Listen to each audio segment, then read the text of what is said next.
یہ واقعہ 1171 کا ہے۔ قاہرہ میں ایک مسجد تھی جو اتنی بڑی نہیں تھی کہ لوگ وہاں جمعے کی نماز پڑھتے، اور اتنی چھوٹی بھی نہیں تھی کہ نمازیوں کی کمی ہوتی۔ یہ قاہرہ کے اس علاقے میں تھی جو شہر کا قریبی مضافات یا شہر کے باہر کا علاقہ تھا، جہاں درمیانہ اور اس سے کم درجے کے لوگ رہتے تھے۔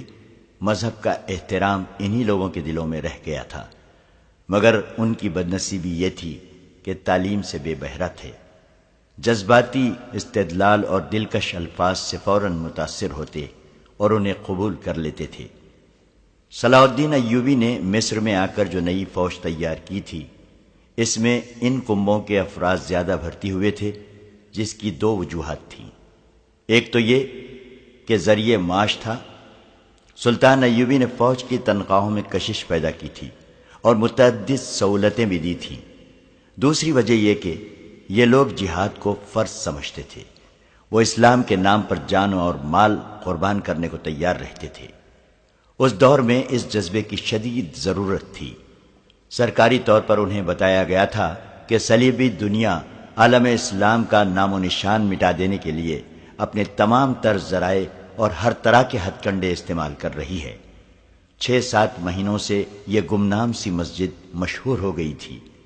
یہ شہرت نئے پیشمام کی بدولت تھی جو عشاء کی نماز کے بعد درس دیا کرتا تھا۔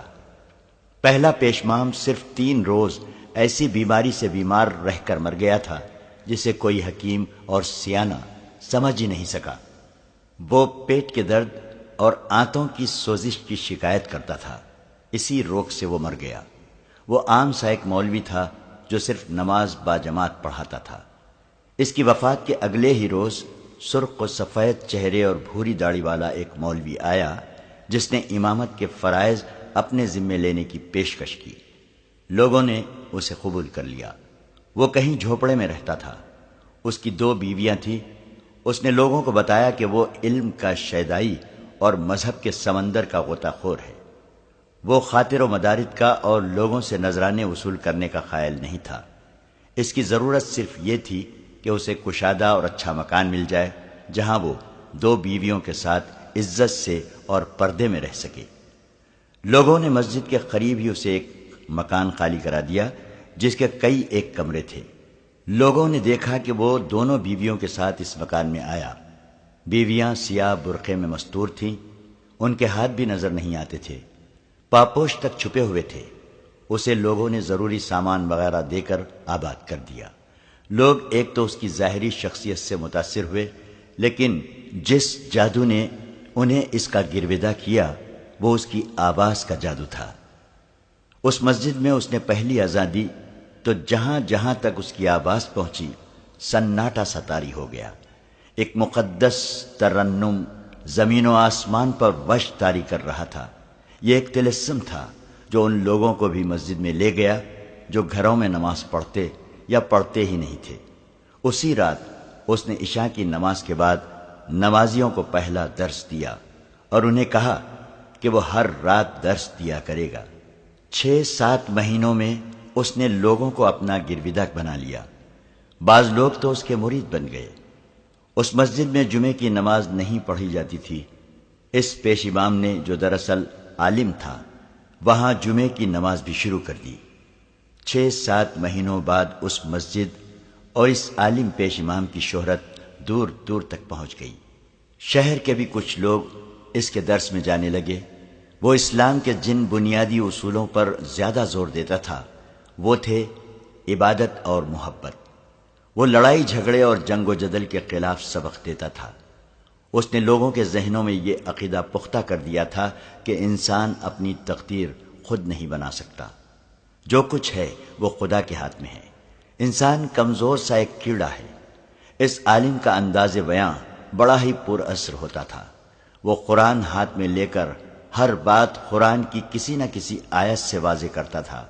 صلاح الدین ایوبی کی وہ بے حد تعریف کیا کرتا تھا اور اکثر کہا کرتا تھا کہ یہ مصر کی خوش بختی ہے کہ اس ملک کی امارت اسلام کے ایسے شیدائی کے ہاتھ میں ہے۔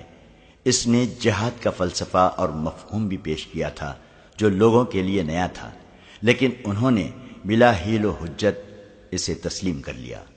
ایک رات عشاء کی نماز کے بعد وہ اپنا درس شروع کرنے لگا تو ایک آدمی نے اٹھ کر عرض کی، عالم عالی مقام، خدا آپ کے علم کی روشنی جنات تک اور اس مخلوق تک بھی پہنچائے جو ہمیں نظر نہیں آتی۔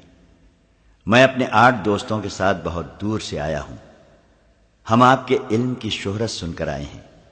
اگر گستاخی نہ ہو اور عالم عالی مقام کی خفگی کا باعث نہ بنے تو ہمیں جہاد کے متعلق کچھ بتائیں، ہم شک میں ہیں۔ لوگوں نے بتایا ہے کہ ہمیں جہاد کا مطلب غلط بتایا جاتا رہا ہے۔ 7-8 آوازیں سنائی دی۔ ہم نے یہ درس نہیں سنا تھا۔ ایک نے کہا، یہ وقت کی آواز ہے جو ہمارے کانوں میں بگاڑ کر ڈالی گئی ہے، ہم صحیح بات سننا چاہتے ہیں۔ عالم نے کہا، یہ قرآن کی آواز ہے جسے کوئی نہیں بگاڑ سکتا۔ میرا فرض ہے کہ صحیح آواز کو 1000 بار دہراؤں تاکہ یہ ہر ایک کے کان میں پہنچ جائے۔ جہاد کا مطلب یہ نہیں کہ دوسروں کی زمین پر قبضہ کرنے کے لیے ان کی گردنیں کاٹو۔ جہاد کا مطلب قتل و غارت نہیں، خون خرابہ نہیں۔ اس نے قرآن سے ایک آیت پڑھی اور اس کی تفسیر یوں بیان کی، یہ علم میرا نہیں، یہ فرمان خداوندی ہے کہ تم بدی اور گناہ کے خلاف لڑتے ہو تو اسے جہاد کہتے ہیں، جو ہم سب پر فرض کر دیا گیا ہے۔ کیا تم نے نہیں سنا کہ اسلام تلوار کے زور سے نہیں، پیار کے زور سے پھیلا ہے؟ جہاد کی شکل بعد میں آ کر بگڑی ہے، اور یہ انہوں نے بگاڑی ہے جو بادشاہی کے دل دادا ہیں۔ عیسائی بھی دوسروں کے ملکوں کو اپنی سلطنت بنانے کے لیے جنگ و جدل کو مقدس جنگ کہتے ہیں، اور مسلمان بھی اسی ارادے سے قتل و غارت کو جہاد کہتے ہیں۔ یہ صرف حکومتیں اور بادشاہیاں قائم کرنے کے ڈھنگ ہیں۔ لوگوں کو مذہب کے نام پر بھڑکایا یا لڑایا جاتا ہے، اور اس طرح بادشاہیوں کی بنیادیں مضبوط کی جاتی ہیں۔ تو کیا امیر مصر صلاح الدین ایوبی ہمیں گمراہ کر کے لڑا رہا ہے؟ اس آدمی نے پوچھا جس نے جہاد کا صحیح مطلب سمجھنا چاہا تھا۔ نہیں، عالم نے جواب دیا، صلاح الدین ایوبی پر اللہ کی رحمت ہو، اسے بڑوں نے جو بتایا ہے وہ سچے مسلمان کی حیثیت سے پوری نیک نیتی سے اس پر عمل کر رہا ہے۔ اس کے دل میں عیسائیوں کی نفرت ڈالی گئی ہے، وہ اس کے مطابق عمل کر رہا ہے۔ ذرا غور کرو کہ عیسائی اور مسلمان میں کیا فرق ہے؟ دونوں کا نبی مشترک ہے، آگے آ کر ذرا اختلاف پیدا ہو گیا ہے۔ حضرت عیسیٰ محبت اور امن کا پیغام لائے تھے، ہمارے رسول صلی اللہ علیہ وسلم بھی محبت کا پیغام دے گئے ہیں۔ پھر تلوار اور ذرہ بختر کہاں سے آ گئی؟ یہ ان لوگوں کی لائی ہوئی چیزیں ہیں جو خدا کی اتنی پیاری زمین پر، جس پر صرف اسی کی ذات باری کی حکمرانی ہے، وہ اپنی حکومت قائم کرتے ہیں اور خدا کے بندوں کو اپنا غلام بناتے ہیں۔ میں امیر مصر کے دربار میں حاضری دوں گا اور اس کی خدمت اقدس میں جہاد کا صحیح نقطۂ نظر واضح کروں گا۔ امیر مصر صلاح الدین ایوبی نے صحیح جہاد شروع کر رکھا ہے جو جہالت اور بے علمی کے خلاف ہے۔ اس نے خطبے سے خلیفہ کا نام نکال کر بہت بڑا جہاد کیا ہے۔ اس نے مدرسے کھول کر بھی جہاد کیا ہے، لیکن مدرسوں میں یہ خرابی ہے کہ جہاں مذہب اور معاشرت کی تعلیم دی جاتی ہے وہاں عسکری تربیت بھی دی جاتی ہے۔ بچوں کو خدا کے نام پر غارت گری کے سبق دیے جاتے ہیں، انہیں تیغ زنی اور تیر اندازی بھی سکھائی جاتی ہے۔ جب تم اپنے بچوں کے ہاتھوں میں تلوار اور تیر کمان دو گے تو انہیں یہ بھی بتاؤ گے کہ ان سے وہ کیسے ہلاک کریں۔ ظاہر ہے کہ تم انہیں کچھ انسان دکھاؤ گے اور کہو گے کہ وہ تمہارے دشمن ہیں، انہیں ہلاک کرو۔ عالم کی آواز میں ایسا تاثر تھا اور اس کے دلائل میں اتنی کشش تھی کہ سننے والے مسحور ہوتے جا رہے تھے۔ اس نے کہا، اپنے بچوں کو دوزخ کی آگ سے بچاؤ، اس کے ساتھ تم بھی دوزخ میں جاؤ گے، کیونکہ اپنے بچوں کو غلط راستے پر ڈالنے والے تم تھے۔ تمہیں جنت میں اپنے بادشاہ اور فوجوں کے سالار نہیں لے جائیں گے، پیش امام اور وہ عالم دین لے جائیں گے جن کے ہاتھ میں مذہب اور علم کی قندیل تھی۔ تم دنیا میں ان کے پیچھے چلو گے تو وہ روز قیامت میں بھی تمہیں اپنے پیچھے جنت میں لے جائیں گے۔ روز قیامت جس کے ہاتھ انسان کے خون سے لال ہوں گے، اسے ساری عمر کے اچھے اعمال اور ساری عمر کی نمازوں کے باوجود دوزخ میں ڈال دیا جائے گا۔ ایک نقطہ اور سمجھ لو، تم زکوٰۃ بیت المال کو دیتے ہو، بیت المال حاکم وقت کا ہوتا ہے، زکوٰۃ غریبوں اور ناداروں کا حق ہے، حاکم وقت غریب اور نادار نہیں ہوتا۔ تمہاری زکوٰۃ جو بیت المال میں جاتی ہے اس سے گھوڑے اور ہتھیار خریدے جاتے ہیں جو انسانوں کو ہلاک کرنے کے کام آتے ہیں، لہذا جو فرض ادا کر کے تم جنت میں جا سکتے ہو وہ فرض ادا کر کے بھی تم دوزخ میں ٹھکانہ بناتے ہو، لہذا زکوٰۃ بیت المال میں نہ دو۔ عالم نے موضوع بدلا اور کہا، بہت سی باتیں عام ذہن کے انسانوں کی سمجھ میں نہیں آتی، انہیں بتاتا بھی کوئی نہیں۔ کیا تم نہیں دیکھتے کہ تمہارے اندر ایک ایسی حیوانی جذبہ ہے؟ کیا تم عورت کی ضرورت محسوس نہیں کرتے؟ کیا یہی جذبہ نہیں ہے جو تمہیں بدکاری کے اڈوں پر لے جاتا ہے؟ یہ جذبہ خدا نے خود پیدا کیا ہے، یہ کسی انسان کا پیدا کردہ نہیں، تم اس کی تسکین کر سکتے ہو۔ اس لیے خدا نے تمہیں حکم دیا ہے کہ بیک وقت گھر میں 4 بیویاں رکھو۔ اگر تم غریب ہو اور ایک بیوی بھی نہیں لا سکتے تو کسی عورت کو اجرت دے کر اس حیوانی جذبے کی تسکین کر سکتے ہو جو تم میں خدا نے پیدا کیا ہے، اور انسان اسی جذبے کی پیداوار ہے۔ مگر بدی سے بچو، 1 2 2 3 3 4 4 بیویاں گھر میں رکھو، ان بیویوں کو اور اپنی بیٹیوں کو گھروں میں چھپا کر رکھو۔ میں دیکھ رہا ہوں کہ جوان لڑکیوں کو بھی عسکری تربیت دی جا رہی ہے اور انہیں بھی گھوڑ سواری اور شتر سواری سکھائی جا رہی ہے۔ زنانہ مدرسوں میں انہیں زخموں کی مرہم پٹی اور انہیں سنبھالنے کے طریقے سکھائے جا رہے ہیں تاکہ وہ میدان جنگ کے زخمیوں کو سنبھالیں اور اگر ضرورت پڑے تو لڑیں بھی۔ یہ ایک بدعت ہے، اپنی لڑکیوں کو اس بدعت سے بچاؤ۔ اپنے باتیں اپنے ان دوستوں اور پڑوسیوں کو بھی سناؤ جو مسجد میں نہیں آتے۔ خدا کے احکام اور کارناموں میں مت دخل دو، یہ بہت بڑا گناہ ہے۔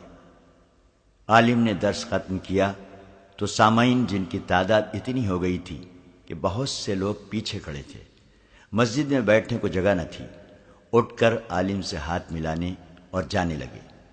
بعض نے اس کے ہاتھ چومے، جھک کر مصافحہ تو ہر کسی نے کیا، ایک ایک کر کے سب لوگ چلے گئے، صرف 2 آدمی عالم کے سامنے بیٹھے رہے۔ ان میں سے ایک وہ آدمی تھا جس نے کہا تھا کہ مجھے جہاد کے متعلق بتائیے۔ اس آدمی نے لمبا چوغا پہن رکھا تھا، سر پر چھوٹی سی پگڑی اور اس پر چوڑا پھولدار رومال پڑا ہوا تھا۔ اس کی داڑھی لمبی اور سیاہ اور مونچھیں گھنی تھیں، لباس سے وہ درمیانہ درجے کا آدمی معلوم ہوتا تھا۔ اس کی ایک آنکھ پر ہرے رنگ کا پٹی نما کپڑا تھا جو 2 دھاگوں سے اس کے سر کے ساتھ بندھا تھا۔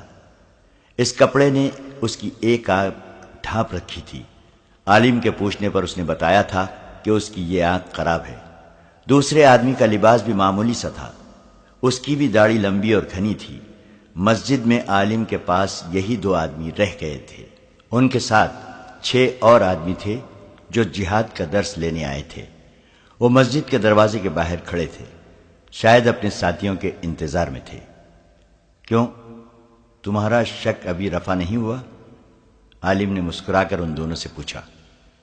میرا خیال ہے شک رفع ہو گیا ہے، آنکھ کی ہری پٹی والے نے جواب دیا۔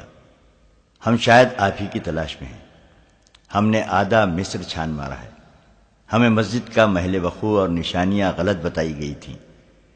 کیا آدھے مصر میں تمہیں مجھ سے بہتر کوئی عالم نہیں ملا؟ تلاش جو صرف آپ کی تھی، اس آدمی نے جواب دیا۔ کیا ہم صحیح جگہ آ گئے ہیں؟ آپ کا درس بتاتا ہے کہ ہم آپ ہی کی تلاش میں تھے۔ عالم نے باہر کی طرف دیکھا اور بے توجہی کے انداز میں بولا، معلوم نہیں موسم کیسا رہے گا، بارش آئے گی، ہری پٹی والے نے کہا۔ آسمان بالکل صاف ہے، عالم نے کہا۔ ہم گھٹائیں لائیں گے، ہری پٹی والے نے کہا اور قہقہا لگایا۔ عالم مسکرایا اور رازداری سے پوچھا، کہاں سے آئے ہو؟ 1 مہینے سے ہم سکندریہ میں تھے، اس آدمی نے جواب دیا۔ اس سے پہلے شوبک میں تھے۔ مسلمان ہو؟ فدائی، ہری پٹی والے نے کہا۔ ابھی مسلمان ہی سمجھو، اور وہ اپنے ساتھی کے ساتھ بڑی زور سے ہنسا۔ میں آپ کو اس فن کا استاد مانتا ہوں، دوسرے نے عالم سے کہا۔ مجھے بالکل یقین نہیں آ رہا تھا کہ یہ آپ ہیں، آپ ناکام نہیں ہو سکتے اور کامیابی آسان بھی نہیں، عالم نے کہا۔ صلاح الدین ایوبی کو شاید تم نہیں جانتے، بے شک میں نے ان تمام لوگوں کے دلوں میں جہاد اور جنس کے متعلق اسلامی نظریات کے خلاف شکوک پیدا کر دیے ہیں، لیکن صلاح الدین ایوبی نے جو مدرسے کھولے ہیں وہ شاید ہماری کوششوں کو آسانی سے کامیاب نہ ہونے دیں۔ اس نے پوچھا، تم نے مجھے یہ کیوں کہا تھا کہ میں جہاد پر دست دوں؟ شوبک میں ہمیں بتایا گیا تھا کہ آپ کی سب سے بڑی نشانی یہی ہے۔ ہری پٹی والے نے جواب دیا، یہ تمام الفاظ جو آپ نے درس میں بولے ہیں ہمیں وہاں بتائے گئے تھے۔ ہمیں یہ بھی بتایا گیا تھا کہ آپ جہاد کے بعد جنسی جذبے کا ذکر ضرور کریں گے۔ آپ نے اپنا سبق بڑی محنت سے یاد کیا ہے۔ میرا نام کیا ہے؟ عالم نے پوچھا۔ کیا آپ ہمارا امتحان لینا چاہتے ہیں؟ اس آدمی نے جواب دیا۔ کیا آپ کو ہم پہ شک ہے؟ ہمیں ایک دوسرے کے نام نہیں، صرف نشانیاں بتائی جاتی ہیں۔ تم کس کام سے آئے ہو؟ عالم نے پوچھا۔ فدائی کس کام سے آیا کرتے ہیں؟ ہری پٹی والے نے پوچھا۔ تمہیں میرے پاس کیوں بھیجا گیا ہے؟ عالم نے پوچھا۔ ایک اونٹنی کے لیے، اس آدمی نے جواب دیا۔ آپ کے پاس 2 ہیں۔ ہمیں آپ کے پاس نہ بھیجا جاتا مگر آپ کو اطلاع مل گئی ہوگی کہ صلاح الدین ایوبی کے ایک نائب سالار رجب سوڈانی کے ساتھ شوبک سے 3 اونٹنیاں روانہ کی گئی تھیں۔ ان میں سے ایک ہمارے مقصد کے لیے تھی، مگر معلوم نہیں کیا ہوا ہے کہ تینوں ماری گئی ہیں۔ رجب کی کھوپڑی اور ایک سب سے زیادہ خوبصورت اونٹنی صلاح الدین ایوبی کے پاس پہنچ گئی تھی، وہ بھی ختم ہو گئی۔ ہاں، عالم نے آہ بھر کر کہا، ہمیں بہت بڑا نقصان ہوا۔ صلاح الدین کا ایک بڑا ہی کارآمد سالار جو ہمارے قبضے میں تھا جلاد کی نظر ہو گیا۔ اندر چلو، یہ جگہ محفوظ نہیں۔ وہ دونوں عالم کے ساتھ اٹھے اور باہر نکل گئے۔ باہر جو 6 آدمی کھڑے تھے وہ اندھیرے میں بکھر گئے۔ وہ اب عالم کے گھر میں داخل ہوئے۔ صاف ستھرا گھر تھا، کئی کمرے تھے۔ 2-3 کمروں میں سے گزر کر وہ ایسے کمرے میں چلے گئے جو زمین پر ہی تھا لیکن زیر زمین معلوم ہوتا تھا۔ اس کے سامنے کوڑا کباڑ بکھرا ہوا تھا۔ دروازے کے باہر تالا لگا ہوا تھا۔ صاف پتہ چلتا تھا کہ یہ دروازہ برسوں سے نہیں کھولا گیا اور کھولا بھی نہیں جائے گا۔ ایک پہلو میں کھڑکی تھی، اسے ہاتھ لگایا تو کھل گئی۔ عالم اندر گیا، اس کے پیچھے یہ دونوں آدمی اندر چلے گئے۔ اندر سے کمرہ خوب سجا ہوا تھا۔ دیوار کے ساتھ سنہری سلیب لٹک رہی تھی۔ اس کے ایک طرف حضرت عیسیٰ کی دستی تصویر اور دوسری طرف مریم کی تصویر تھی۔ عالم نے کہا، یہ میرا گرجا ہے اور پناہ گاہ بھی۔ خطرے کی صورت میں آپ کے پاس کیا انتظام ہے؟ آنکھ کی ہری پٹی والے نے پوچھا اور مشورہ دیا۔ آپ کو سلیب اور یہ تصویریں اس طرح سامنے نہیں رکھنی چاہیے تھی۔ یہاں تک کسی کے آنے کا خطرہ نہیں، عالم نے جواب دیا اور ہنس کر کہا، مسلمان بڑی سیدھی اور جذباتی قوم ہے۔ یہ قوم جذباتی الفاظ اور سنسنی خیز دلائل پر مرتی ہے۔ جنس انسان کی سب سے بڑی کمزوری ہے۔ میں ان لوگوں میں یہ کمزوری ابھار رہا ہوں، انہیں یہ سبق دے رہا ہوں کہ 4 شادیاں فرض ہیں۔ آہستہ آہستہ انہیں بدکاری کی طرف راغب کر رہا ہوں۔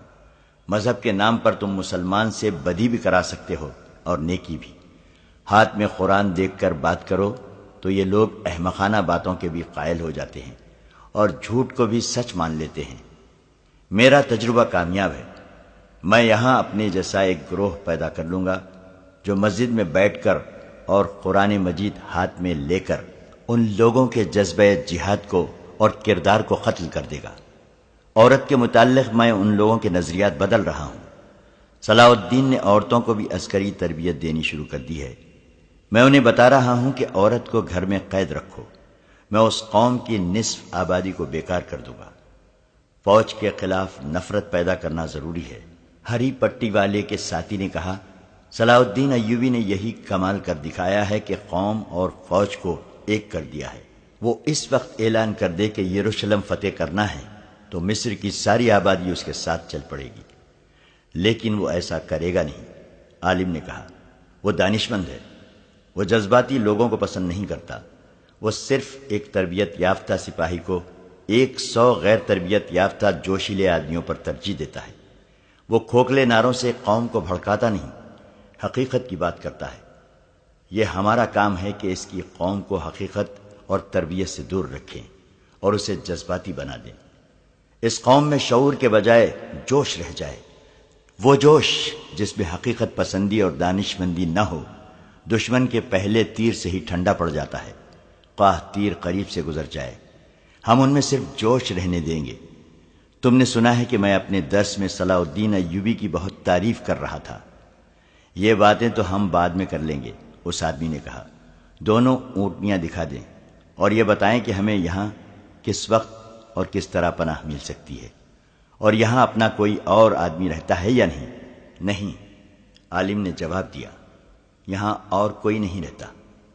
ان کے درمیان کوئی شک و شبہ نہیں رہا تھا، وہ خفیہ الفاظ میں ایک دوسرے کو پہچان چکے تھے۔ عالم کمرے سے نکل گیا، واپس آیا تو اس کے ساتھ دو بڑی ہی خوبصورت اور جوان لڑکیاں تھیں، جن کے متعلق اس نے لوگوں کو بتایا تھا کہ وہ اس کی بیویاں ہیں۔ انہیں وہ سر سے پاؤں تک برقعے میں چھپا کر لایا تھا، مگر ان دو آدمیوں کے سامنے وہ بے پردہ آئیں۔ عالم نے ان کا تعارف دونوں آدمیوں سے کرایا اور الماری میں سے شراب کی بوتل نکالی۔ ایک لڑکی گلاس لے آئی اور شراب گلاسوں میں ڈالی گئی۔ ان دونوں آدمیوں نے شراب کو ہاتھ نہ لگایا۔ پہلے کام کی باتیں کر لیں، ہری پٹی والے نے کہا۔ ہمیں دو آدمیوں کو قتل کرنا ہے۔ دوسرے نے کہا، صلاح الدین ایوبی کو اور علی بن سفیان کو۔ ہماری مجبوری یہ ہے کہ ہم نے دونوں کو نہیں دیکھا، ہمیں دونوں آدمی دکھا دیں۔ کیا آپ نے انہیں دیکھا ہے؟ اتنا دیکھا ہے کہ دونوں کو اندھیرے میں بھی پہچان سکتا ہوں۔ عالم نے کہا، میں نے جو مہم شروع کر رکھی ہے اس کے لیے ضروری تھا کہ دونوں کو اچھی طرح پہچان لوں۔ علی بن سفیان اتنا ذہین اور گھاگ ہے کہ اپنے کسی جاسوس کو یہاں بھیجنے کے بجائے خود یہاں آ سکتا ہے۔ اگر وہ بھیس بدل کر میرے سامنے آئے تو بھی میں اسے پہچان لوں گا۔ اور صلاح الدین ایوبی کے متعلق کیا خیال ہے؟ ہری پٹی والے نے پوچھا۔ اسے بھی خوب پہچانتا ہوں، عالم نے جواب دیا۔ ہری پٹی والے نے اپنے دونوں ہاتھ اپنی کن پٹیوں پر رکھے، داڑھی کو پکڑا اور ہاتھوں کو نیچے کو جھٹکا دیا۔ اس کی لمبی داڑھی اور گھنی مونچھیں اس کے چہرے سے الگ ہو گئی۔ پیچھے چھوٹی سی داڑھی رہ گئی جو نہایت اچھی طرح تراشی ہوئی تھی، مونچھیں بھی تراشیدہ تھیں۔ لمبی داڑھی اور گھنی مونچھیں مصنوعی تھیں جو اب اس کے ہاتھ میں لے رکھی تھی۔ اس نے آنکھ سے ہری پٹی بھی نوچ کر پرے پھینک دی۔ عالم جہاں تھا وہیں بدھ بن گیا، اس کی آنکھیں ٹھہر گئیں، اس کا منہ کھل گیا۔ دونوں لڑکیاں حیران و ششدر کبھی اس آدمی کو دیکھتی جس نے اپنا ہر روپ اتار دیا تھا، کبھی عالم کو دیکھتی جس کا رنگ لاش کی طرح ہو گیا تھا۔ عالم کے منہ سے حیرت اور گھبراہٹ میں ڈوبی ہوئی سرگوشی نکلی۔ صلاح الدین ایوبی؟ ہاں دوست، اسے جواب ملا، میں صلاح الدین ایوبی ہوں۔ تمہاری شہرت سن کر تمہارا درس سننے آیا تھا۔ صلاح الدین ایوبی نے اپنے ساتھی کی داڑھی کو مٹھی میں لے کر جھٹکا دیا تو اس کی داڑھی چہرے سے الگ ہو گئی۔ اس نے عالم سے کہا، آپ اسے بھی پہچانتے ہوں گے؟ پہچانتا ہوں، عالم نے ہارے ہوئے لہجے میں کہا۔ علی بن سفیان؟ علی بن سفیان کی صرف ٹھوڑی پر داڑھی تھی۔ اچانک لڑکیاں اور عالم پیچھے کو دوڑے اور الماری میں سے چھرا نما تلواریں نکال لیں، مگر وہ ادھر کو گھومے تو ان کی تلواریں چھپ گئیں، کیونکہ صلاح الدین ایوبی اور علی بن سفیان نے چوغوں کے اندر سے ہی اسی قسم کی تلواریں نکال لی تھیں۔ لڑکیوں کو تیغ زنی کی مشق تو کرائی گئی تھی، لیکن وہ پیشہ ور تیغ زنوں کے مقابلے میں نہ آ سکیں۔ ان سے تلواریں رکھوا لی گئیں۔ علی بن سفیان باہر نکل گیا۔ ذرا سی دیر میں 6 آدمی جو باہر کھڑے تھے اسی سائز کی تلواریں سوتے کھڑکی میں سے کود کر آ گئے۔ دوسرے دن مسجد کے سامنے اس علاقے کے لوگوں کا ہجوم تھا۔ وہاں چند ایک سرکاری اہلکار بھی تھے جو لوگوں کو باری باری عالم کے اس خفیہ کمرے میں لے جا رہے تھے جہاں صلیب، حضرت عیسیٰ اور مریم کی تصویریں آویزاں تھیں۔ لوگوں کو شراب کی بوتلیں بھی دکھائی گئی۔ اہلکار لوگوں کو عالم کی اصلیت بتا رہے تھے اور وہ جہاد کا جو نظریہ پیش کرتا رہتا تھا اس کی وضاحت کر رہے تھے۔ سلطان ایوبی کی ہدایت پر علی بن سفیان نے سارے ملک میں جاسوسوں کا جال بچھا دیا تھا، کیونکہ یہ ثابت ہو گیا تھا کہ ملک میں خصوصاً قاہرہ میں صلیبیوں نے بہت سے جاسوس اور تقریب کار بھیج دیے تھے۔ صلیبیوں نے مسلمانوں کی کردار کشی کی جو زمین دوز مہم چلائی تھی وہ سلطان ایوبی کو زیادہ پریشان کر رہی تھی۔ اسے جب علی بن سفیان نے اطلاع دی تھی کہ ایک مسجد کا پیش امام ہر رات درس دیتا ہے اور اسلامی نظریات کو بگاڑ رہا ہے، تو سلطان ایوبی نے فوراً ہی یہ حکم نہیں دیا تھا کہ اس عالم کو گرفتار کر لو۔ اس نے کہا تھا، علی، مذہب میں فرقہ بندی شروع ہو گئی ہے، یہ پیش امام کسی فرقے کا ہوگا، یہ بھی ہو سکتا ہے کہ وہ قرآن کی اپنی تفسیر پیش کر رہا ہو۔ میں مذہب میں دخل دینا نہیں چاہتا، میں حاکم ہوں، عالم نہیں ہوں۔ اگر تم سمجھتے ہو کہ وہ کوئی تقریب کار ہے تو گرفتاری سے پہلے پوری طرح چھان بین کر لو، پیش امام کا درجہ مجھ سے بہت زیادہ بلند ہے۔ علی بن سفیان خود اس مسجد میں درس سننے نہیں گیا تھا، کیونکہ اسے شک تھا کہ اگر یہ پیش امام واقعی دشمن کا بھیجا ہوا تقریب کار ہے تو اسے پہچانتا ہوگا۔ اس نے اپنے ذہین سراغ رساں مسجد میں بھیجے تھے جو 10-12 مرتبہ وہاں گئے، اور انہوں نے جو درس سنے وہ من و ان علی بن سفیان کو سنا دیے۔ آخر ایک رات اس صلیبی عالم نے جہاد پر درس دیا اور یہ تعویل پیش کی جو سلطان صلاح الدین ایوبی نے بھی سنی۔ سراغ رساں نے یہ درس علی بن سفیان کو سنایا تو کوئی شک نہ رہا۔ علی نے سلطان ایوبی کو بتایا اور یہ رائے دی کہ اگر یہ شخص صلیبیوں کا جاسوس اور تقریب کار نہیں تو بھی اسے پکڑنا یا روکنا ضروری ہے، کیونکہ وہ جہاد کا ایسا نظریہ پیش کر رہا ہے جو صرف وہ آدمی پیش کر سکتا ہے جو دشمن کا آدمی ہو یا اس کا دماغ چل گیا ہو۔ سلطان ایوبی نے یہ رپورٹ بڑی ہی غور سے سنی اور کہا کہ معاملہ بہرحال مذہب کا ہے، مسجد اور پیش امام کا ہے۔ اس نے فیصلہ کیا کہ وہ علی بن سفیان کے ساتھ خود بہروپ میں درس سننے جائے اور خود یقین کر لے گا کہ پیش امام کی نیت اور اصلیت کیا ہے۔ جہاد کے ساتھ حیوانی جذبے کے ذکر نے سلطان ایوبی کے کان کھڑے کر دیے تھے۔ اس نے علی بن سفیان کے ساتھ صلاح و مشورہ کر کے یہ بہروپ تیار کرایا تھا جس میں وہ مسجد میں گئے تھے۔ علی بن سفیان جاسوسی اور جاسوسی کے خلاف دفاع کے فن کا ماہر تھا۔ اس نے سلطان ایوبی کو اپنی ایک اور کامیابی سے آگاہ کر دیا تھا، وہ یہ تھی کہ فیض الفاطمی کو جس صلیبی لڑکی نے موقع پر گرفتار کرایا اور احمد کمال نام کے ایک کماندار کی خاطر اسلام قبول کرنے اور اس کے ساتھ شادی کرنے کی خواہش ظاہر کی مگر ماری گئی تھی، اس نے وہ خفیہ الفاظ اور اشارے بتائے تھے جو صلیبی جاسوس ایک دوسرے کو پہچاننے کے لیے استعمال کرتے تھے۔ اس کی نشاندہی پر چند ایک مسلمان بھی پکڑے گئے تھے جو صلیبیوں سے زر و جواہرات اور خوبصورت لڑکیاں لے کر ان کے لیے جاسوسی کرتے تھے۔ انہوں نے علی بن سفیان کے تہہ خانے میں تصدیق کی تھی کہ یہ الفاظ اور اشارے استعمال ہوتے ہیں۔ اشارے یہ تھے کہ جاسوس جو ایک دوسرے سے پہلی بار ملتے اور ایک دوسرے کے متعلق یقین کرنا چاہتے تھے، ان میں سے ایک آسمان کی طرف دیکھ کر کہتا تھا، معلوم نہیں موسم کیسا رہے گا۔ وہ ایسی بے پرواہی کے سے لہجے میں کہتا تھا جیسے یوں ہی اسے موسم کا خیال آ گیا ہو۔ دوسرا کہتا تھا، بارش آئے گی۔ اسے جواب ملتا تھا، آسمان بالکل صاف ہے۔ اور دوسرا کہتا تھا، ہم گھٹائیں لائیں گے۔ اور وہ قہقہہ لگاتا تھا۔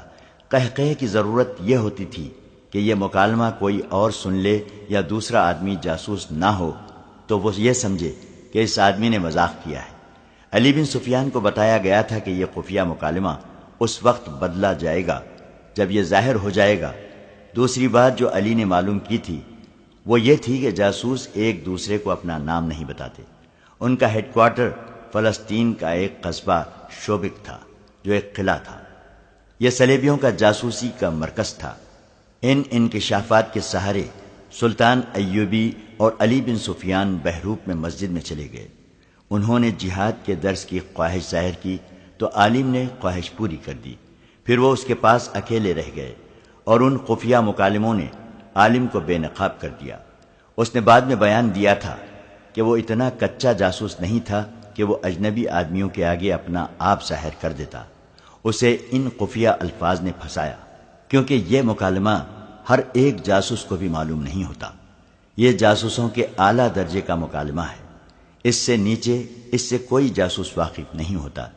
اس مکالمے کے بعد کا قہقہہ خاص طور پر قابل ذکر تھا۔ اس کے بغیر ایک دوسرے پر اپنا راز فاش نہیں کیا جاتا تھا۔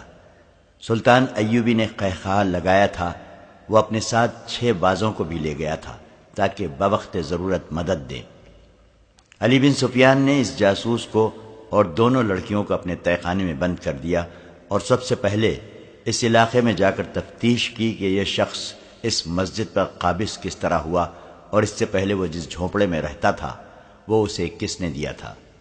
وہاں کے مختلف لوگوں نے جو بیان دیے ان سے پتہ چلا کہ یہ شخص 2 بیویوں کے ساتھ اس آبادی میں آیا۔ پہلے ایک آدمی کے گھر مہمان رہا۔ جب لوگوں نے دیکھا کہ یہ تو کوئی عالم فاضل ہے تو انہوں نے اسے یہ جھونپڑا دے دیا۔ وہ اس مسجد میں نماز پڑھنے جایا کرتا تھا۔ وہاں بہت مدت سے ایک پیش امام تھا۔ یہ شخص پیش امام کا مرید بن گیا۔ 15-16 روز بعد پیش امام نے مسجد میں ہی پیٹ درد کی شکایت کی۔ یہ شکایت اتنی تیزی سے بڑھی کہ اس کے بعد پیش امام مسجد میں نہ آ سکا۔ حکیموں نے گھر جا کر دیکھا، دوائیاں دیں، مگر وہ تیسرے روز مر گیا۔ اس کے بعد اس عالم نے لوگوں سے بات کر کے مسجد سنبھال لی۔ اس نے ایسا تاثر پیدا کیا کہ لوگ اس کے عقیدت مند ہو گئے اور اس کی ضرورت کے مطابق اسے مکان دے دیا۔ علی بن سفیان کے پوچھنے پر لوگوں نے اسے بتایا کہ انہوں نے کئی بار اس شخص کو پیش امام کے لیے کھانا لے جاتے دیکھا تھا۔ علی بن سفیان جان گیا کہ پیش امام کو اس آدمی نے زہر دیا ہے اور اسے راستے سے ہٹا کر مسجد پر قبضہ کیا تھا، اور اس جاسوس کے گھر کی تلاشی میں بہت سے ہتھیار برآمد ہوئے تھے جو مختلف جگہوں میں چھپائے ہوئے تھے۔ وہاں سے زہر بھی برآمد ہوا۔ وہ ایک کتے کو دیا گیا تو کتا 3 دن بے چین رہا اور گرتا اور اٹھتا رہا۔ تیسرے دن شام کے بعد کتا مر گیا۔ علی بن سفیان نے اپنی تفتیش سلطان ایوبی کے آگے رکھی تو سلطان نے اس سے کہا، ان تینوں کو قید میں خوب پریشان کرو اور انہیں خوفزدہ کیے رکھو، لیکن میں انہیں جلاد کے حوالے نہیں کروں گا اور انہیں قید میں بھی نہیں ڈالوں گا۔ پھر آپ کیا کریں گے؟ علی بن سفیان نے پوچھا۔ میں انہیں حفاظت اور عزت سے واپس بھیج دوں گا۔ علی بن سفیان نے حیرت زدہ ہو کر سلطان ایوبی کے منہ کی طرف دیکھا۔ سلطان نے کہا، میں ایک جوا کھیلنا چاہتا ہوں علی، ابھی مجھ سے کچھ نہ پوچھنا۔ میں سوچ رہا ہوں کہ یہ بازی لگاؤں یا نہیں۔ اس نے ذرا توقف سے کہا، کل دوپہر کے کھانے کے بعد نائب سالاروں، مشیروں، اعلیٰ کمانداروں اور انتظامیہ کے ہر شعبے کے سربراہ کو میرے پاس لے آنا۔ تمہاری موجودگی بھی ضروری ہے۔ علی بن سفیان نے اس رات پہلی بار اس عالم سے تفتیش کی، لیکن وہ بہت بڑا سخت آدمی نکلا۔ اس نے کہا، غور سے میری بات سن لو علی بن سفیان، ہم دونوں ایک ہی میدان کے سپاہی ہیں۔ تم میرے ملک میں کبھی پکڑے گئے تو مجھے امید ہے کہ تم جان دے دو گے، اپنے ملک اور اپنی قوم کو دھوکہ نہیں دو گے۔ تم یہی توقع مجھ سے رکھو۔ مجھے معلوم ہے میرا انجام کیا ہوگا۔ اگر میں تمہیں وہ ساری باتیں بتا دوں جو تم مجھ سے پوچھنا چاہتے ہو تو بھی تم لوگ مجھے بخشو گے نہیں۔ مجھے اس تہہ خانے میں مرنا ہے، خواہ تم جلاد سے مروا دو، خواہ اذیت میں ڈال کر مار دو، پھر میں کیوں اپنی قوم کو دھوکہ دوں؟ مجھے امید ہے کہ تم اپنا ارادہ بدل دو گے۔ علی بن سفیان نے کہا، کیا تم ان 2 لڑکیوں کی عزت بچانے کی خاطر یہ پسند نہیں کرو گے کہ میں جو پوچھوں وہ مجھے بتا دو؟ کیسی عزت؟ اس نے جواب دیا، ان لڑکیوں کے پاس صرف حسن اور ناز نخرے ہیں، یا وہ استادی ہے جس سے وہ پتھروں کو بھی موم کر لیتی ہیں۔ ان کے پاس عزت نام کی کوئی چیز نہیں۔ یہی تو انہیں سکھلایا جاتا ہے کہ اپنی عزت سے دستبردار ہو جاؤ۔ ہم لوگ اپنی جان اور عزت بہت دور پھینکاتے ہیں۔ تم ان لڑکیوں کے ساتھ جیسا بھی سلوک کرنا چاہو کر لو، انہیں میرے سامنے ذلیل کر لو، میں تمہیں کچھ نہیں بتاؤں گا۔ لڑکیاں بھی تمہیں کچھ نہیں بتائیں گی۔ جاسوس لڑکیوں کو ہم سزائے موت دے دیا کرتے ہیں، انہیں ذلیل کبھی نہیں کیا۔ علی بن سفیان نے کہا، ہمارا مذہب عورت کو اذیت میں ڈالنے کی ہمیں اجازت نہیں دیتا۔ میرے دوست، جاسوس نے کہا، تم پیار کا حربہ استعمال کرو یا اذیت کا، ہم میں سے کوئی بھی اپنے ان ساتھیوں کی نشاندہی نہیں کرے گا جو تمہاری سلطنت کی جڑوں میں بیٹھے ہوئے ہیں۔ تم نے لڑکیوں کے ساتھ اچھا سلوک کرنے کا وعدہ کیا ہے، میں اس کے عوض تمہیں یہ بتا دیتا ہوں کہ یہ میری اور تمہاری جنگ نہیں، یہ سلیب اور چاند تارے کی جنگ ہے۔ میں ان معمولی سے جاسوسوں میں سے نہیں ہوں جو ادھر کی خبریں ادھر بھیجتے ہیں اور تمہارے آئندہ کے ارادے معلوم کرتے رہتے ہیں۔ اس شعبے میں میرا رتبہ بہت اونچا ہے، میں عالم ہوں، اپنے مذہب کا مطالعہ اتنا ہی گہرا کیا ہے جتنا تمہارے مذہب کا، انجیل اور قرآن کی تہ تک پہنچا ہوں۔ میں اعتراف کرتا ہوں کہ تمہارا مذہب بہتر اور سادہ ہے، یہ ہر انسان کا مذہب ہے جس میں کوئی پیچیدگی نہیں، اس کی مقبولیت کی وجہ بھی یہی ہے، مگر میں تمہیں یہ بھی بتا دینا چاہتا ہوں کہ تمہارے دشمنوں نے تمہارے مذہب کی اصلیت کو بگاڑ دیا ہے تاکہ اس کی مقبولیت ختم ہو جائے۔ یہودیوں نے مسلمان علماء کے بھیس میں اس میں بے بنیاد روایات شامل کر دی ہیں۔ اسلام توہمات کے خلاف تھا، مگر اس وقت سب سے زیادہ توہم پرست مسلمان ہیں۔ میں نے چاند گرہن اور سورج گرہن کے وقت مسلمانوں کو سجدے کرتے اور نذرانے دیتے دیکھا ہے، اور ایسی کئی بدعتیں تمہارے مذہب میں شامل کر دی گئی ہیں۔ ہم ایک لمبی مدت سے تمہارے اصل نظریات کو بگاڑ رہے ہیں، کیونکہ ہم جانتے ہیں کہ دنیا میں صرف دو مذہب رہ جائیں گے، ایک عیسائیت، دوسرا اسلام، اور یہ دونوں اس وقت تک مورکہ آرا رہیں گے جب تک کہ دونوں میں سے ایک ختم نہیں ہو جاتا۔ کسی بھی مذہب کو تیروں اور تلواروں سے ختم نہیں کیا جا سکتا، کسی مذہب کو تبلیغ سے بھی ختم نہیں کیا جا سکتا۔ اس کا یہی ایک طریقہ ہے جو میں نے اختیار کیا تھا۔ میں تمہیں یہ بتا دیتا ہوں کہ اس مہم میں میں اکیلا نہیں ہوں، پورا ایک گروہ تمہارے نظریات پر حملہ آور ہوا ہے۔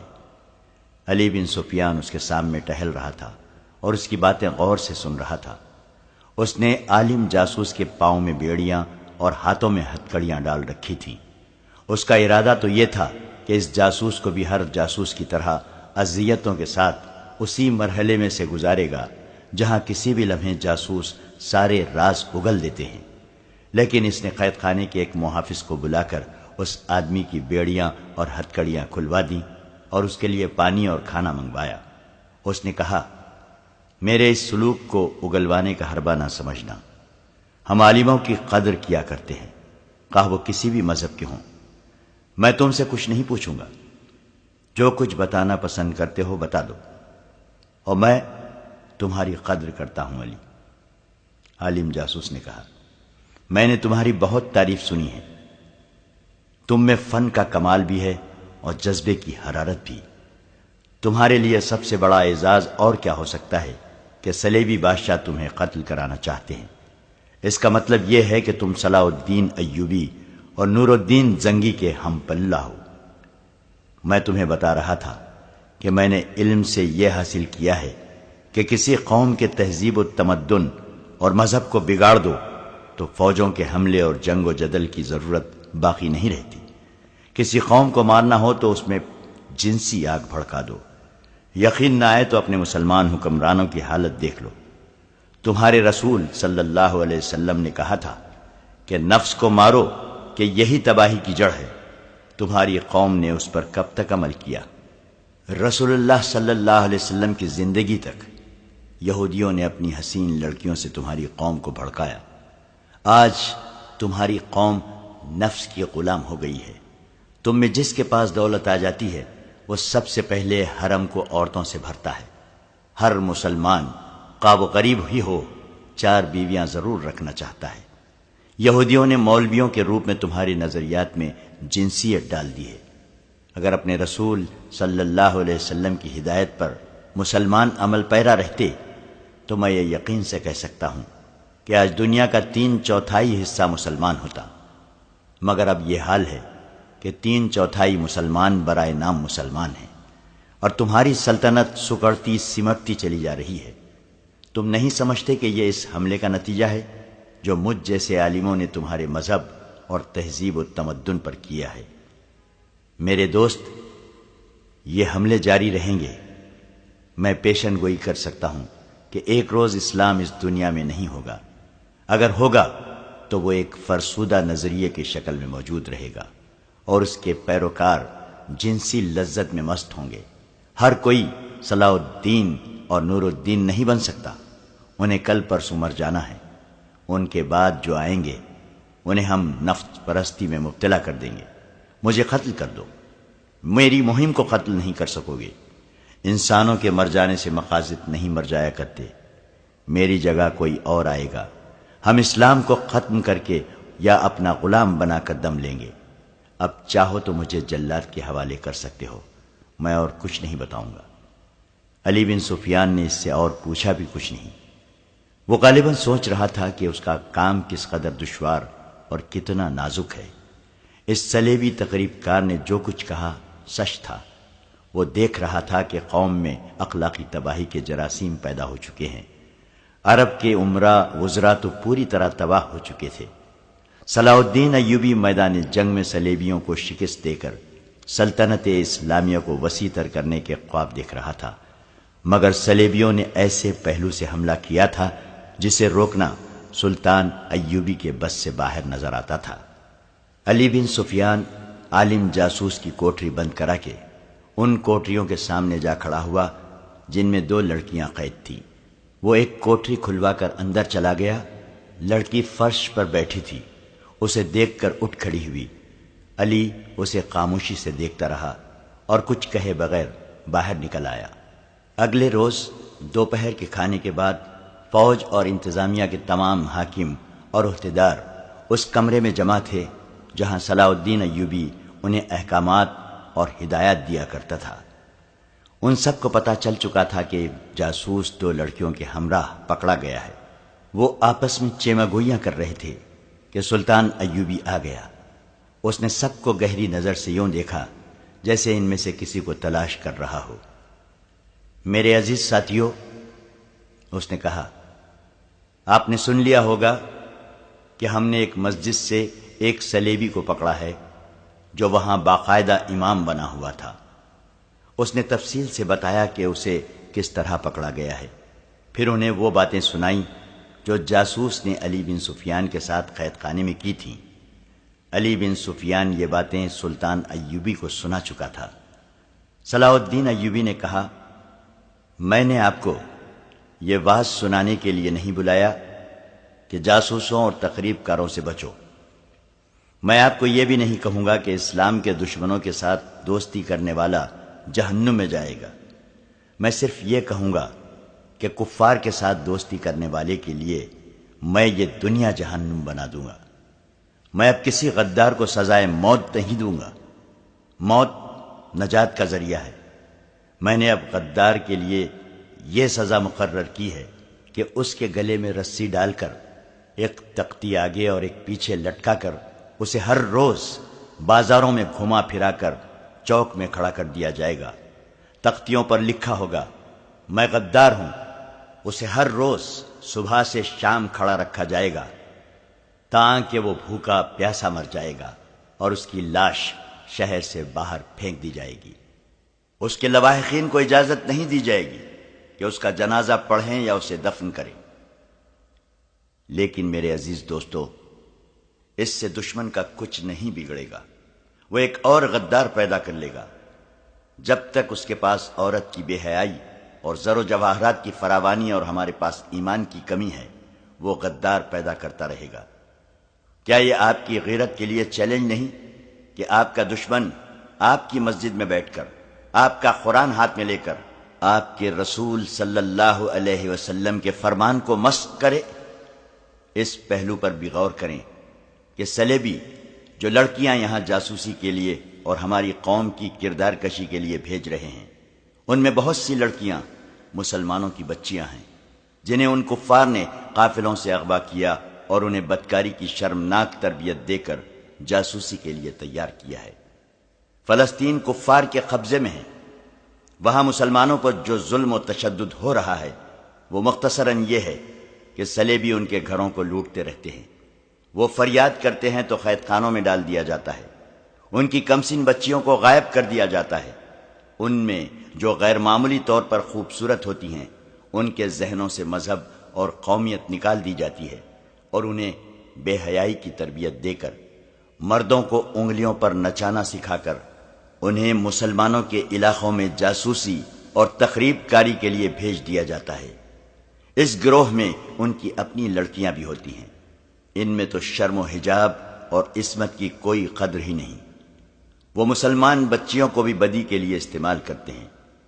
انہوں نے جب فلسطین پر قبضہ کیا تو وہاں سب سے بڑا جو انقلاب لائے وہ یہ تھا کہ انہوں نے مسلمانوں کے لیے جینا حرام کر دیا، ان کا قتل عام کیا، ان کے گھروں کو لوٹ لیا، مسجدوں کو استبلوں اور گرجوں میں بدل دیا، مسلمان بچیوں کو اغوا کر کے انہیں قہبہ خانوں میں بٹھا دیا گیا، جو خوبصورت نکلیں انہیں تخریب کاری اور بدکاری کی تربیت دے کر ہمارے امیروں اور وزیروں کے حرموں میں داخل کر دیا، اور انہیں ہمارے خلاف بہت کچھ استعمال کیا گیا۔ مسلمان گھروں کی بچیوں کے گلوں میں انہوں نے سلیب لٹکا دی۔ مسلمان جو فلسطین سے بھاگے اور ہمارے پاس پناہ لینے کے لیے قافلہ در قافلہ چلے، انہیں راستے میں شہید کر دیا گیا۔ ہماری بہنوں اور بیٹیوں کی آبرو ریزی سرعام ہوئی۔ اور میرے کلمہ گو بھائیوں، یہ سلسلہ رکا نہیں، ابھی تک جاری ہے۔ صلیبیوں کا مقصد صرف یہ ہے کہ اسلام کا کوئی نام لیوا زندہ نہ رہے اور مسلمان لڑکیاں عیسائیوں کو جنم دے۔ ہم سب پر اللہ کی لعنت برس رہی ہے۔ ہم اپنے ان مسلمان بھائیوں اور ان کی بچیوں کو فراموش کیے بیٹھے ہیں جو وہاں ذلت اور مظلومیت کی زندگی بسر کر رہے ہیں۔ اس سے بڑا گناہ اور کیا ہو سکتا ہے کہ ہم ان شہیدوں کو بھی فراموش کیے بیٹھے ہیں جو صلیبیوں کی بربریت کا شکار ہوئے۔ میں آپ کو کوئی حکم دینے سے پہلے آپ سے پوچھتا ہوں کہ اس صورتحال میں ہمیں کیا کرنا چاہیے۔ آپ میں تجربے کار فوجی ہیں اور انتظامیہ کے حاکم بھی۔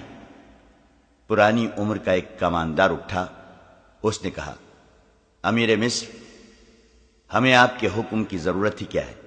یہ حکم خداوندی ہے کہ تمہارے پڑوس میں مسلمان نسل پر ظلم ہو رہا ہو اور وہاں کے مسلمان خدا کو مدد کے لیے پکار رہے ہوں، تو ہم پر فرض عائد ہوتا ہے کہ اس ملک پر فوج کشی کر کے اپنے کلمہ گو بھائیوں کو نجات دلائیں۔ ہمیں فلسطین پر فوج کشی کرنی چاہیے۔ نائب سالار کے رتبے کے ایک اور شخص نے اٹھ کر جوش سے کہا، کفار پر فوج کشی سے پہلے آپ ان مسلمان حاکموں اور امراء پر فوج کشی کریں جو در پردہ کفار کے ہاتھ مضبوط کر رہے ہیں۔ ہمارے لیے یہ صورتحال باعث شرم ہے کہ ہماری صفوں میں غدار بھی ہیں۔ فیض الفاطمی کے رتبے کا آدمی غدار ہو سکتا ہے تو چھوٹے عہدوں پر کیا بھروسہ کیا جا سکتا ہے؟ ایک مسلمان بچی کی آبرو ریزی کا انتقام لینے کے لیے ساری قوم کو فنا ہو جانا چاہیے، مگر یہاں ہماری ایک پوری نسل کی آبرو ریزی ہو رہی ہے اور ہم سوچ رہے ہیں کہ ہمیں کیا کرنا چاہیے۔ صلیبیوں نے ہماری بچیوں کو بدکاری کے لیے تیار کیا اور ہم سے ان کے ساتھ بدکاری کرا رہے ہیں۔ محترم امیر، اگر میں جذباتی نہیں ہو گیا ہوں تو مجھے یہ تجویز پیش کرنے کی اجازت دیں کہ ہمیں فلسطین لینا ہے۔ صلیبیوں نے ہمارے قبلہ اول کو بدکاری کا مرکز بنا دیا ہے۔ ایک اور آدمی اٹھا، لیکن سلطان ایوبی نے ہاتھ کے اشارے سے اسے بٹھا دیا اور کہا، میں یہی سننا چاہتا تھا۔ آپ میں سے جو میرے قریب رہتے ہیں جانتے ہیں کہ میرا اولین ہدف فلسطین ہے۔ میں مصر کی عمارت کے فرائض سنبھالتے ہی فلسطین پر حملہ کرنا چاہتا تھا، مگر 2 سال سے زیادہ عرصہ گزر گیا۔ ایمان فروشوں نے مجھے مصر میں ایسا الجھایا ہے جیسے میں دلدل میں پھنس گیا ہوں۔ ذرا ان 2 سالوں کے واقعات پر غور کریں۔ آپ صلیبی تقریب کاروں اور غداروں کے خلاف لڑ رہے ہیں۔ سوڈانیوں کو ہمارے خلاف لڑانے والے ہم میں سے ہی ہیں۔ سوڈانی حبشیوں سے مصر پر حملہ کرانے والے ہمارے اپنے سالار اور کماندار تھے۔ وہ اس قومی خزانے سے تنخواہ لیتے تھے جس میں قوم کا پیسہ ہے اور جس میں خدا کے نام پر دی ہوئی زکوٰۃ کا پیسہ ہے۔ میں نے اس امید پر 2 سال گزار دیے ہیں کہ میں جاسوسوں، انہیں پناہ اور مدد دینے والوں اور ایمان فروشوں کو ختم کر کے فلسطین پر حملہ کروں گا، لیکن میں اس نتیجے پر پہنچا ہوں کہ تخریب کاری کا یہ سلسلہ کبھی ختم نہ ہوگا۔ کیوں نہ اس چشمے کو جا کر بند کیا جائے جہاں اسلام دشمنی کے سامان پیدا کیے جاتے ہیں۔ ہم صلیبیوں کو خود موقع دے رہے ہیں کہ وہ ہماری صفوں میں غدار پیدا کرے۔ میں نے آپ کو آج اس لیے بلایا ہے کہ فلسطین پر حملے میں اب زیادہ تاخیر نہیں ہوگی۔ فوج کی جنگی مشقیں اور تربیت تیز کر دو، مجاہدین کو لمبے عرصے کا محاصرہ کرنے کی مشق کراؤ۔ مجھے ترک اور شامی دستوں پر پورا اعتماد ہے۔ مصریوں اور وفادار سوڈانیوں میں جذبہ پیدا اور پختہ کرنے کی ضرورت ہے۔ ان میں دشمن کے خلاف قہر، غضب پیدا کر دو۔ یہ اسی صورت میں ممکن ہوگا کہ ان میں غیرت پیدا کرو اور انہیں بتاؤ کہ وہ تمہاری بہنیں اور بیٹیاں ہیں جو صلیبیوں کی درندگی کا شکار ہو رہی ہیں۔ آپ میں انتظامیہ کے جو حضرات ہیں ان کے ذمے یہ فرض ہے کہ وہ مسجدوں کے پیش اماموں سے کہیں کہ لوگوں پر جہاد کی غرض و عافیت واضح کریں اور نو عمر لڑکوں میں عسکری خیالات پیدا کریں۔ کوئی بھی پیش امام یا خطیب اسلامی نظریات کو غلطی سے یا دانستہ غلط رنگ میں پیش کرتا ہے، اسے امامت کے فرائض سے سبکدوش کر دے۔ اگر کردار مضبوط ہو تو کوئی کشش اور کوئی انگیخت گمراہ نہیں کر سکتی۔ ذہنوں کو فارغ نہ رہنے دے، کھلا چھوڑ دے، ورنہ دشمن انہیں استعمال کرے گا۔ فوجوں کے کوچ کے احکامات آپ کو جلد ہی مل جائیں گے۔ اللہ آپ کا حامی اور ناصر ہے۔ 7 روز گزر گئے۔ عالم جاسوس اور دونوں لڑکیوں کو سلطان ایوبی نے ملاقات کے لیے بلایا۔ انہیں لایا گیا تو سلطان ایوبی نے کہا کہ انہیں دوسرے کمرے میں بٹھا دو۔ ان کے پاؤں میں بیڑیاں اور ہاتھوں میں زنجیریں تھیں۔ انہیں جس کمرے میں بٹھایا گیا تھا وہ سلطان ایوبی کے خاص کمرے کے ساتھ تھا۔ دونوں کے درمیان ایک دروازہ تھا جس کا ایک کواڑ کھلا ہوا تھا۔ سلطان ایوبی کمرے میں ٹہل رہا تھا۔ اس نے ٹہلتے ٹہلتے کہا، میں فوری طور پر کرک پر حملہ کرنے کا فیصلہ کر چکا ہوں۔ کرک فلسطین کا ایک قلعہ نما قصبہ تھا۔ دوسرا مشہور قصبہ شوبک تھا۔ یہ بھی ایک مضبوط قلعہ تھا۔ شوبک کو صلیبیوں نے مرکز بنا رکھا تھا۔ صلیبی بادشاہ اور اعلیٰ کمانڈر شوبک میں ہی اکٹھا ہوا کرتے تھے۔ یہیں صلیبیوں کی انٹیلیجنس کا ہیڈ کوارٹر تھا اور یہ جاسوسوں کا ٹریننگ کیمپ بھی تھا۔ سلطان ایوبی کے فوجی اور شہری انتظامیہ کے حلقوں میں یہ خیال یقین کی حد تک تھا کہ سلطان ایوبی سب سے پہلے شوبک پر حملہ کرے گا، کیونکہ اس جگہ کی اہمیت ہی ایسی تھی۔ اگر اس مضبوط اڈے کو سر کر لیا جاتا تو صلیبیوں کی کمر توڑی جا سکتی تھی، مگر سلطان ایوبی کہہ رہا تھا کہ پہلے کرک پر حملہ کیا جائے۔ یہ تو ثانوی اہمیت کی جگہ تھی۔ ایک نائب سالار نے کہا، محترم، آپ کا حکم سر آنکھوں پر۔ میری ناقص رائے یہ ہے کہ پہلے شوبک سر کر لیا جائے۔ دشمن کی مرکزی کمان ختم کرنا ضروری ہے۔ اگر ہم نے شوبک لے لیا تو کرک لینا کوئی مشکل نہ ہوگا، اور اگر ہم نے کرک پر طاقت ضائع کر دی تو شوبک لینا ناممکن ہو جائے گا۔ دوسرے کمرے میں جاسوس بیٹھے تھے۔ درمیانی دروازے کا ایک کواڑ کھلا تھا۔ سلطان ایوبی کے کمرے کی آوازیں اس کمرے میں صاف سنائی دے رہی تھی۔ عالم جاسوس کے کان کھڑے ہوئے۔ وہ آہستہ آہستہ سرک کر دروازے کے ساتھ ہو گیا۔ اس وقت سلطان ایوبی کہہ رہا تھا، میں درجہ بدرجہ پیش قدمی کرنا چاہتا ہوں۔ کرک شوبک کی نسبت آسان شکار ہے۔ میں اس پر قبضہ کر کے اس سے اڈا بنا لوں گا۔ کمک منگوا کر اور فوج کو کچھ آرام دے کر پوری تیاری کے بعد شوبک پر حملہ کر دوں گا۔ اس قصبے کا دفاع ہمارے جاسوسوں کے کہنے کے مطابق اتنا مضبوط ہے کہ ہمیں لمبے عرصے تک اسے محاصرے میں رکھنا پڑے گا، اور میرا خیال ہے کہ کرک پر ہمارا زیادہ وقت ضائع نہیں ہوگا۔ ہمیں پہلے ایک اڈا چاہیے اور ایسی رسدگاہ جہاں سے ہمیں فوری طور پر رسد ملتی رہے۔ عالم جاسوس دروازے کے ساتھ بیٹھا سن رہا تھا۔ دونوں لڑکیاں بھی اس کے پاس آ بیٹھیں۔ علی بن سفیان نے بھی دھیان نہ دیا کہ ایسی راز کی باتیں جاسوسوں کے کانوں میں پہنچ رہی ہیں۔ ہو سکتا ہے کہ سلطان ایوبی اور علی بن سفیان نے اس لیے احتیاط نہ کی ہو کہ ان جاسوسوں کو شوبک واپس تھوڑے ہی جانا تھا۔ انہیں تو ساری عمر قید میں گزارنی تھی یا جلاد کے ہاتھوں مرنا تھا۔ عالم جاسوس نے لڑکیوں سے سرگوشی میں کہا، کاش ہم میں سے کوئی ایک یہاں سے نکل سکے اور صلاح الدین ایوبی کے اس ارادے کی اطلاع شوبک اور کرک تک پہنچا دے۔ یہ کتنا قیمتی راز ہے، اگر پہلے ہی وہاں پہنچا دیا جائے تو مسلمانوں کی فوج کو کرک کے راستے میں ہی لڑائی میں الجھا کر اس کی طاقت ختم کی جا سکتی ہے۔ ان کا حملہ کرک سے دور ہی پسپائی میں بدلا جا سکتا ہے۔ ہمیں مکمل رازداری کی ضرورت ہے۔ سلطان ایوبی اپنے کمرے میں ٹہلتے ہوئے کہہ رہا تھا، اگر صلیبیوں کو ہمارے حملے کی خبر قبل از وقت ہو گئی تو ہم کرک تک نہیں پہنچ سکیں گے، وہ ہمارے راستے روک لیں گے۔ ہمارے لیے خطرہ یہ ہے کہ صلیبیوں کے مقابلے میں ہماری فوج بہت کم ہے۔ صلیبیوں کی نفری زیادہ ہونے کے علاوہ ان کے گھوڑے اور ہتھیار ہم سے بہتر ہیں، اور وہ ذرا بختر بھی پہنتے ہیں۔ اس سے ہمارے تیر انداز بیکار ثابت ہوئے ہیں۔ میں چاہتا ہوں کہ صلیبیوں کو بے خبری میں جا لوں تاکہ انہیں کھلے میدان میں لڑنے کا موقع نہ ملے۔ اگر وہ کھلے میدان میں لڑے تو ہمارے عقب میں آ کر وہ ہماری رسد کا نظام روک دیں گے۔ اس کا نتیجہ پسپائی اور شکست کے سوا اور کچھ نہ ہوگا۔ میں وہ راستہ اختیار کروں گا جو جاریف کے ٹیلوں سے گزرتا ہے۔ یہ بڑا وسیع اور عریض علاقہ ہے۔ مجھے خطرہ صرف یہ نظر آ رہا ہے کہ صلیبی راستے میں آ کر لڑے تو ہمیں شکست کے لیے تیار رہنا چاہیے۔ اس کا علاج یہ ہے کہ فوج کو 3-4 حصوں میں تقسیم کر کے صرف رات کے وقت کوچ کرایا جائے، دن کے وقت کوئی حرکت نہ کی جائے۔ علی بن سفیان نے کہا، راستے میں کوئی بھی اجنبی آدمی یا قافلہ نظر آئے اسے روک لیا جائے اور کرک تک پہنچنے تک اسے اپنے ساتھ رکھا جائے۔ جاسوسی کے خلاف یہی اقدام کارگر ہو سکتا ہے۔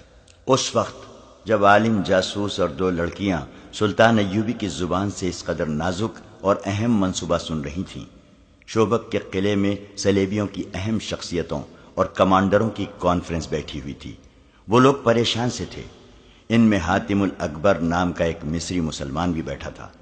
وہ انہیں یہ خبریں تفصیل سے سنا چکا تھا کہ خلیفہ العاضد مازولی کے بعد مر چکا ہے۔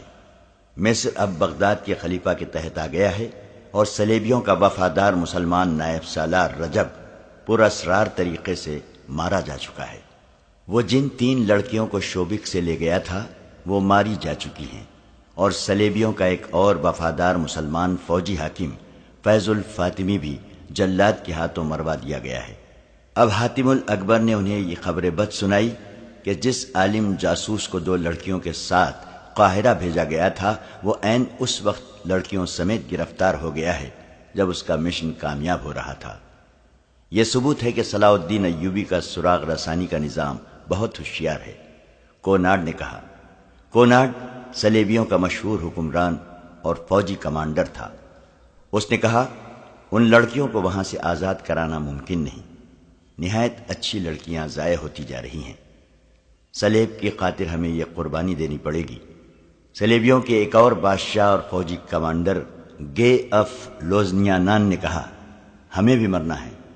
ہمارے جو آدمی پکڑے گئے ہیں انہیں بھول جاؤ، ان کی جگہ اور آدمی بھیجو۔ یہ 2 لڑکیاں کہاں سے آئی تھیں؟ اس نے پوچھا۔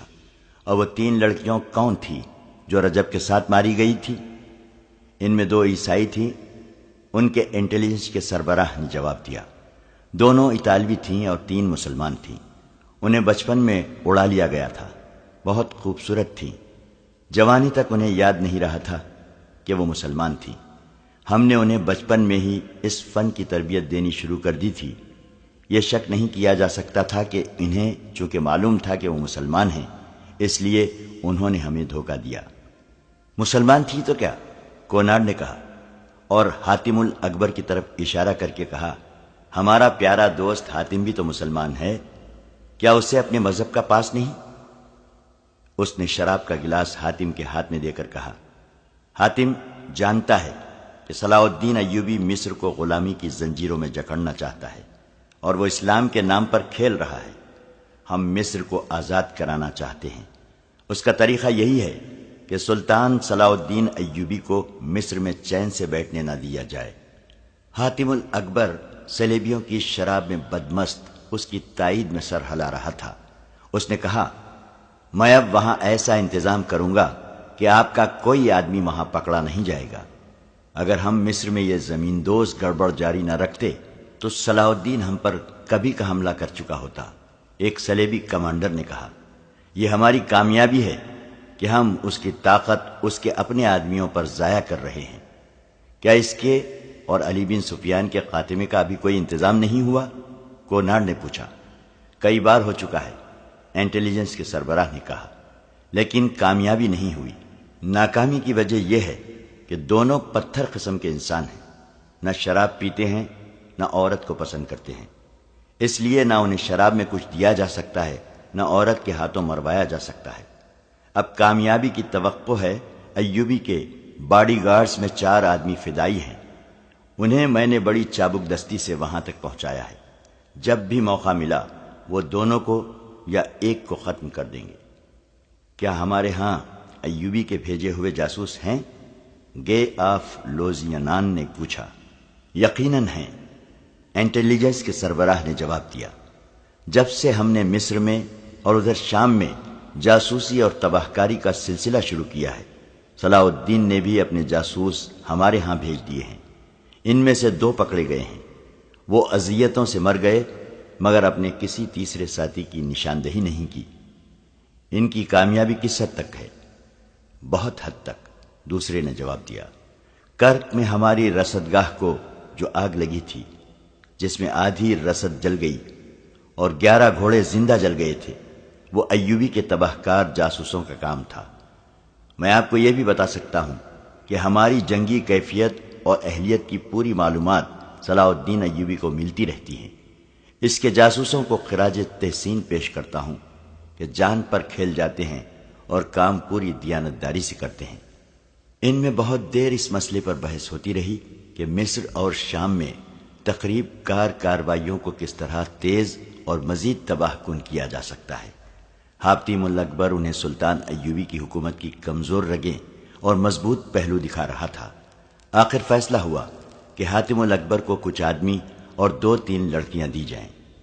اس وقت سلطان ایوبی اپنے 2 نائبین اور علی بن سفیان کو اپنے اس منصوبے سے آگاہ کر رہا تھا کہ وہ کرک پر حملہ کرے گا۔ اس نے 20 روز بعد کا دن بتایا جب اسے فوجوں کو کوچ کرانا تھا۔ یہ تمام تر منصوبہ عالم، جاسوس اور 2 لڑکیاں ساتھ والے کمرے میں سن رہی تھیں۔ عالم نے ایک بار پھر لڑکیوں کے ساتھ افسوس کا اظہار کیا کہ انہیں ایک راز معلوم ہو گیا ہے مگر وہ اسے شوبک تک نہیں پہنچا سکتے۔ ایک لڑکی نے کہا، میں کوشش کروں گی کہ سلطان ایوبی مجھے پسند کر لے، اگر تھوڑی سی دیر کے لیے بھی وہ مجھے اپنے ساتھ تنہائی میں رکھ لے تو میں اس سے رہائی پا لوں گی۔ مجھے امید ہے کہ میں اس کی عقل پر قبضہ کر لوں گی۔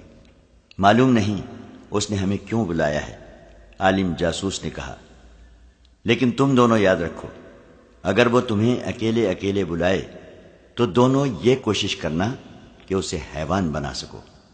اگر وہ شراب پیے تو تم جانتی ہو اسے کتنی پلا کر بے ہوش کیا جا سکتا ہے۔ وہ بے ہوش ہو جائے تو فرار کا طریقہ تم جانتی ہو، اور دونوں کو معلوم ہے کہ تمہیں کس کے پاس پہنچنا ہے۔